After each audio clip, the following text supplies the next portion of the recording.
Nalapod sila? Diagi, diagi? Ano lang? Pero ba? Ano? Sarap di mga bintana. Nandito na naman sila mga tol. Sarap di mga bintana. Sarap ng bintana to. Hindi lang, hindi yan sila makalapit dito. hindi sila makalapit dito sa bahay kasi may itinanim tayo dyan. Ang kanilang palakad-lakad na sila dyan. Nanghahanap yan ng sino yung makita nila. Dito tayo. Nabitana ka pa sarap eh. Hindi na makita ang sunod. Ito. Nandito na naman sila mga tol. Nandito na naman daw sila. Nakita ni Jan sa labas na may dumaan daw. Armano. Armano dyan. Wala naman sila rumdik. Wala naman sila rumdik dito mga tol. Kami lang dalawa ni Jan dito. What's up tol? Isang mapagpalang gabi po sa lahat. Update po namin kayo ngayon sa kalagayan namin dito. Totally mga tol, hindi pa talaga ako okay. May lagnat ako. Mataas pa yung lagnat ko mga tol. Galing po ako sa nagpa-check up po ako. Binigyan ako ng resita pero medyo masakit pa talaga yung katawan ko mga tol. Yung sakit ng ulo ko. Saka lahat ng ko mga tol.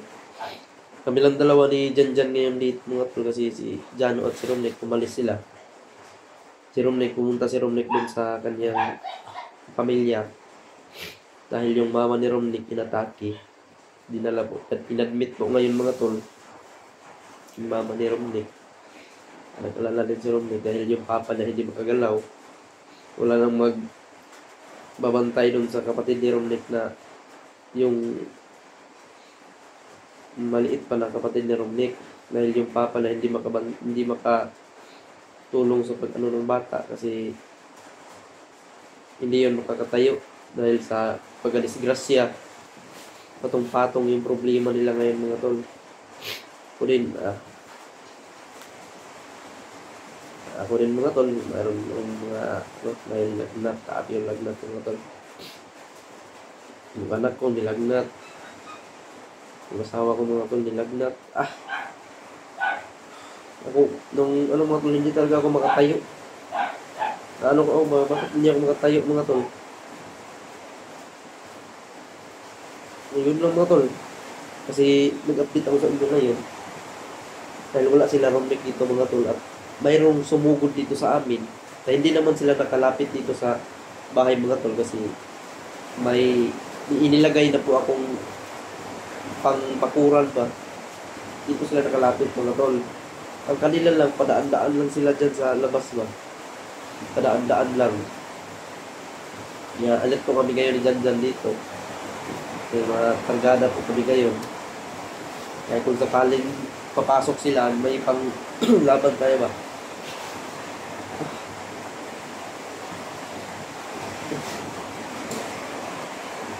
Mga aso na naman na tumatahol dyan sana mga tulmata. Yan ako. Ayan, shout out yan pala kay Ate Mirna, kay Ate Bia. Ayan, shout out sa Ate Bia, kay Ate Rosie.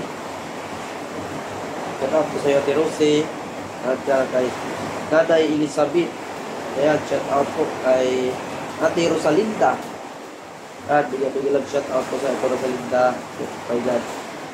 At kay Ate Talini. Shout out po kay Mamang Corazon Raboy. Shout out po kay Uma. At kay Ate Lid. Shout out po kay Sir Jeep. Ayan. Alvarado. Shout out po sa iyo, sir. Thank you so much po. At saka sa mga kasamahan ko. Lahat po na nakasapunta sa atin mga tol. Shout out po sa inyong lahat. Thank you so much po sa suporta ninyo.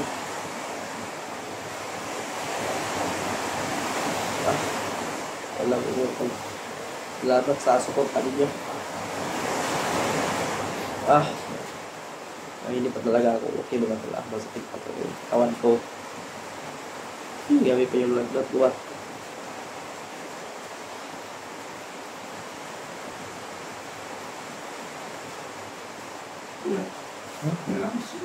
Nalapod sila? Diagi. Roland? Ano ba? Sarap di mga bintana. Andito na naman sila mga tol. Sarap di mga bintana. Sarap ng bintana to. Hindi yan sila makalapit dito. hindi sila makalapit dito sa bahay kasi may itinanim tayo dyan. Ang kanilang palakad-lakad lang sila dyan. Nanghahanap yan ng sino yung makita nila. Dito tayo. Nabitana ka pa sarap eh. Hindi na makita ang sunod. Ayun tol. Nandito na naman sila mga tol. Nandito na naman daw sila. Nakita ni Jan sa labas na may dumaan daw. Armano dyan. Wala naman sila rumlik. Wala naman sila rumlik dito mga tol. Kami lang dalawa ni Jan dito. May dumadaan daw dito. May delikado di dyan. Tukol na dyan. Isang mag-in-out na dyan. Salamat tayo.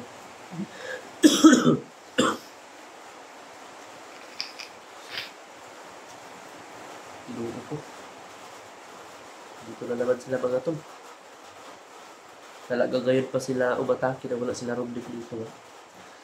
Naglalatuloy ako doon sa kanila.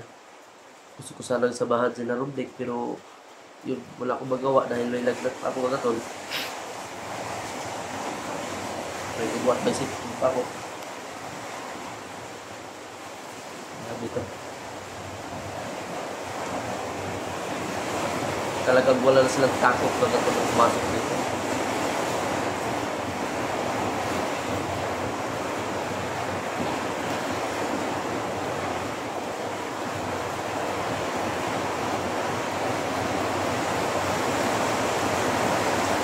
Balik ka nagtanaw dyan. Balik ka nagtanaw na sa bitana. Napabas na diya.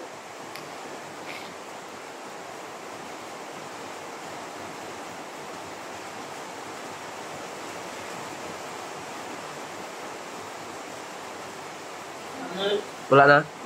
Dumaan lang yun. Hindi yun makakalapit dito. Dumaan lang yun. So, mga tol, dumaan lang sila mga tol. Pero alerto na ito dyan. Ay, ato isang pistola. Isang pistola na ito eh. Ano yun? Oo. Wala din. May kinaon sa laban ba? Sakit pa ng ulo ko ba? Yun. Tawagin ni Lord.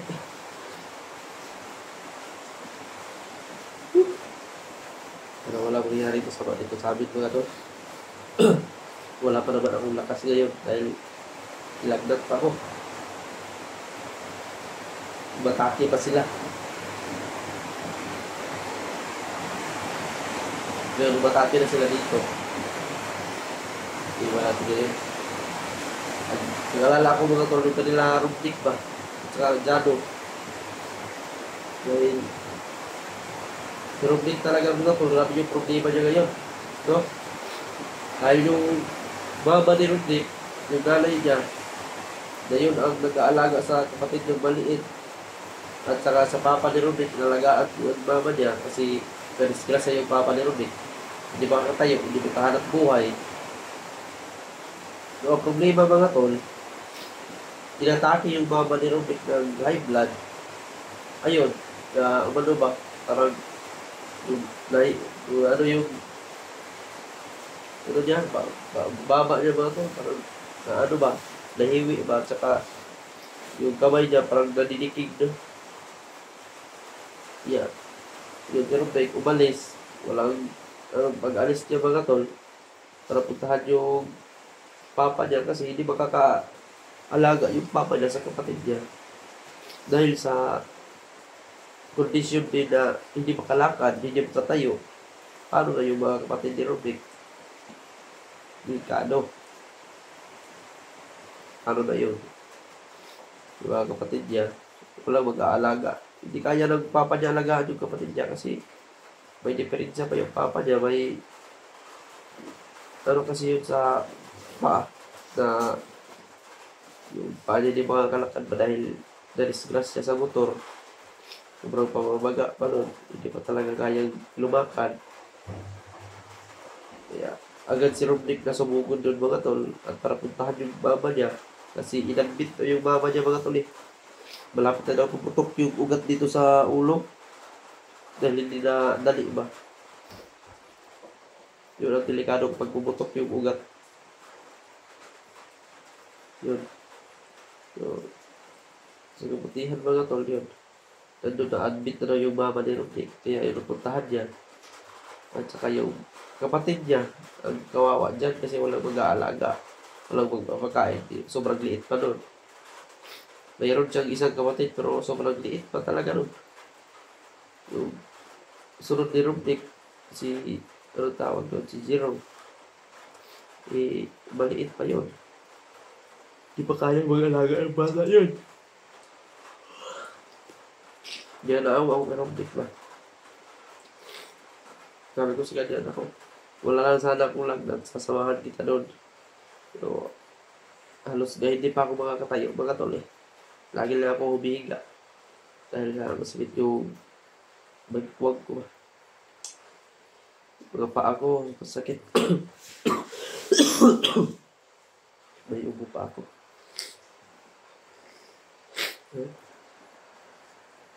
Nakasama yung ulan. No? So, umuulan din naman. O yung ulan mga to.